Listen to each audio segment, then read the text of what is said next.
रामायण की अमृत धारा में आप सबका स्वागत है।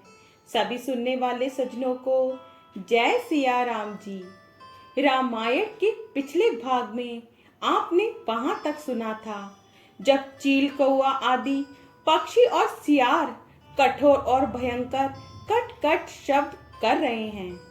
अब इसके आगे से अरण्यकांड भाग 5। सियापति रामचंद्र जी की जय, पवन सुत हनुमान जी की जय, उमापति महादेव जी की जय। जय जय सीताराम जी। छंद।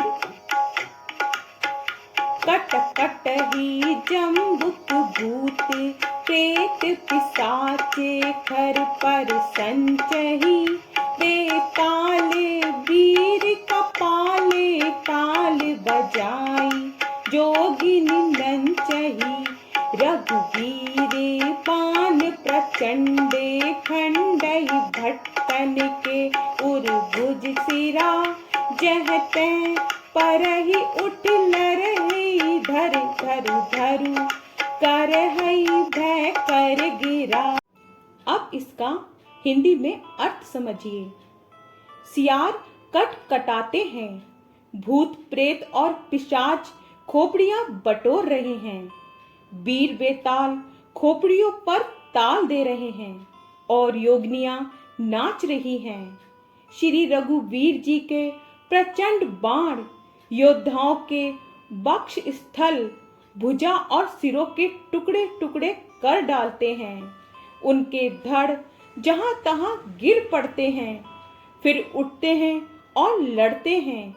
और पकड़ो अपनी सेना को व्याकुल देखकर त्रिशिरा और खरदूषण आदि योद्धा श्री राम जी की ओर मुड़े।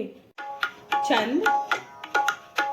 सरस्वती तोमर परसु सूल कृपानि, एक ही बारही करि कोप, श्री रघुवीर पर अगणित निशाचर डारही, प्रभु निमिष महु रिपुसर, निवारी चारी डारे सायका, दस दस बिसिक उर माझ, मारे सकल निश्चर नायका, सकल निश्चर नायका।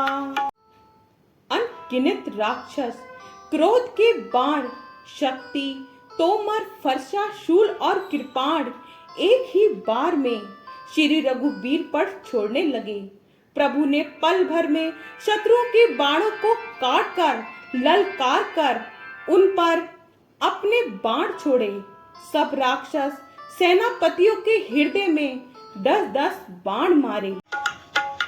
मही परते उठी भट भिरते, मरते न करते माया अति घनी, सुर डरते 14 सहस, प्रेत बिलोकी एक अवध धनी, सुर मुनि सभै प्रभु देखी, माया नाथ अति कौतुक करो, देखई परस पर राम, करि संग्राम रिपुदल लरि मरो। योद्धा पृथ्वी पर गिर पड़ते हैं, फिर उठकर भिड़ते हैं, मरते नहीं, बहुत प्रकार की अतिशय माया रचते हैं।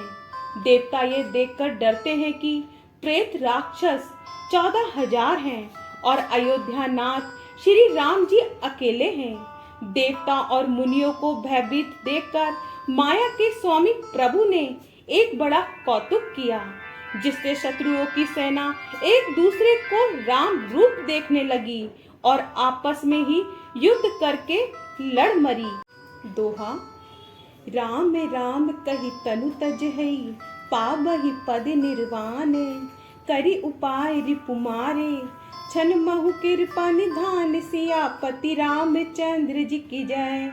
छन महु कृपा निधान, सियापति रामचंद्र जी की जय। सब यही राम है, इसे मारो। इस प्रकार राम राम कहकर शरीर छोड़ते हैं और निर्वाण मोक्ष पद पाते हैं। कृपा निधान श्री राम जी ने ये उपाय करके क्षण भर में शत्रुओं को मार डाला। देवता हर्षित होकर फूल बरसाते हैं, आकाश में नगाड़े बज रहे हैं। फिर वे सब स्तुति करके अनेकों विमानों पर सुशोभित हुए चले गए। जब श्री रघुनाथ जी ने युद्ध में शत्रुओं को जीत लिया तथा देवता, मनुष्य और मुनि सबके भय नष्ट हो गए, तब लक्ष्मण जी सीता जी को ले आए। चरणों में पड़ते हुए उनको प्रभु ने प्रसन्नता पूर्वक उठाकर हृदय से लगा लिया। सीता जी श्री राम जी के श्याम और कोमल शरीर को परम प्रेम के साथ देख रही हैं, नेत्र अघाते नहीं हैं। इस प्रकार पंचवटी में बसकर श्री रघुनाथ जी देवताओं और मुनियों को सुख देने वाले चरित्र करने लगे। खर दूषण का विध्वंस देखकर सुपनखा ने जाकर रावण को भड़काया। वह बड़ा क्रोध करके वचन बोली, तूने देश और खजाने की सुधि ही भुला दी। शत्रु, रोग, अग्नि, पाप, स्वामी और सर्प को छोटा करके नहीं समझना चाहिए। ऐसा कहकर सुपनखा अनेक प्रकार से विलाप करके रोने लगी। दोहा। सभा मांझ परिव्याकुले, बहु प्रकार कह रोई। तोहि जियत दस कंधरे, मोर की असी गति होई। सियापति रामचंद्र जी की जय, मोर की असी गति होई। सियापति रामचंद्र जी की जय। रावण की सभा के बीच वह व्याकुल होकर धरती पर पड़ी हुई बहुत प्रकार से रो रो कर कह रही है कि अरे 10 ग्रीव, तेरे जीते जी मेरी क्या ऐसी दशा होनी चाहिए। सुपर्णखा के वचन सुनते ही सभासद अकुला उठे।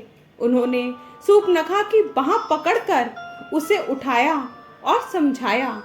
लंकापति रावण ने कहा, अपनी बात तो बता, किसने तेरे नाक कान काट लिए हैं। वह बोली, अयोध्या के राजा दशरथ के पुत्र, जो पुरुषों में सिंह के समान हैं, वन में शिकार खेलने आए हैं। मुझे उनकी करनी ऐसी समझ पड़ती है कि वे पृथ्वी को राक्षसों से रहित कर देंगे। जिनकी भुजाओं का बल पाकर हे दशमुख मुनि लोग वन में निर्भय होकर विचरने लगे हैं। वे देखने में तो बालक हैं, पर हैं काल के समान। वे परम धीर, श्रेष्ठ धनुधर और अनेकों गुणों से युक्त हैं। दोनों भाइयों का बल और प्रताप अतुलनीय है। वे दुष्टों के वध करने में लगे हैं और देवता तथा मुनियों को सुख देने वाले हैं। वे शोभा के धाम हैं। राम ऐसा उनका नाम है। उनके साथ एक तरुणी सुंदरी स्त्री है। विधाता ने उस स्त्री को ऐसे रूप की राशि बनाया है कि 100 करोड़ रति कामदेव की स्त्री उस पर नौछावर हैं। उन्हीं के छोटे भाई ने मेरे नाक कान काट डाले। मैं तेरी बहन हूँ। यह सुनकर वे मेरी हंसी करने लगे। मेरी पुकार सुनकर खरदूषण सहायता करने आए, पर उन्होंने क्षण भर में सारी सेना को मार डाला। खरदूषण और त्रिशिरा का वध सुनकर रावण के सारे अंग जल उठे। दोहा। सूपन खनि समुझाए करी, बल बोले सी बहु भांति। गयो भवन अति सोच बस, नींद परई नहीं राति। सियापति रामचंद्र जी की जय, नींद परई नहीं राति। सियापति रामचंद्र जी की जय। उसने सूर्पनखा को समझाकर बहुत प्रकार से अपने बल का बखान किया, किंतु मन में वह अत्यंत चिंतावश होकर अपने महल में गया। उसे रात भर नींद नहीं पड़ी। वह मन ही मन विचार करने लगा, देवता, मनुष्य, असुर, नाग और पक्षियों में कोई खरदूषण तो मेरे ही समान बलवान थे। उन्हें भगवान के सिवा और कौन मार सकता है। देवताओं को आनंद देने वाले और पृथ्वी का भार हरण करने वाले भगवान ने ही यदि अवतार लिया है, तो मैं जाकर उनसे हठ पूर्वक वैर करूंगा।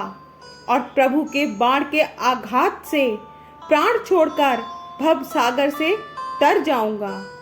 आगे का भाग कल। जय सिया राम जी। आपको पसंद आए तो लाइक शेयर कमेंट्स कीजिए और हमारे चैनल को सब्सक्राइब कीजिए। जय सिया राम जी।